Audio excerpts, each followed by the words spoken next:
അഭിമാനം വാനോളം. ഭാരതഗൃഹത്തിൽ ഭവ്യമന്ദിരം ഉയർന്നു. പ്രധാനമന്ത്രി നരേന്ദ്രമോദിയുടെ മഹനീയ സാന്നിധ്യത്തിലാണ് രാമക്ഷേത്രത്തിന്റെ ശ്രീകോവിലിൽ രാംലല്ലയെ പ്രതിഷ്ഠിച്ചത്. കാശിയിലെ ഗണേശ്വർ ശാസ്ത്രി ദ്രാവിഡിന്റെ മേൽനോട്ടത്തിൽ പണ്ഡിറ്റ് ലക്ഷ്മികാന്ത് ദീക്ഷിതാണ് പൂജകൾക്ക് മുഖ്യ കാർമ്മികത്വം വഹിച്ചത്.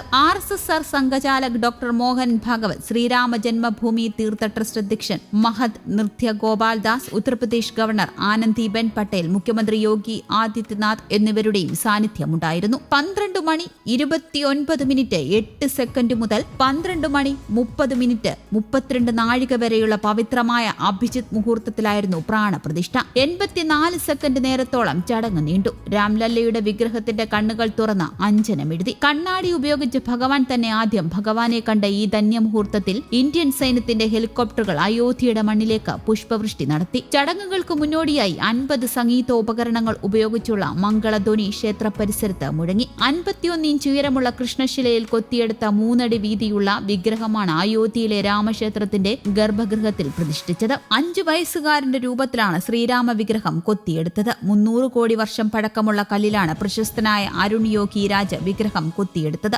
ആടയാഭരണങ്ങൾ അണിഞ്ഞ വിഗ്രഹത്തിന്റെ ഇടത് കൈയിൽ അമ്പും വില്ലുമുണ്ട്. 200 കിലോയോളം ഭാരമാകും വിഗ്രഹത്തിനുള്ളത്.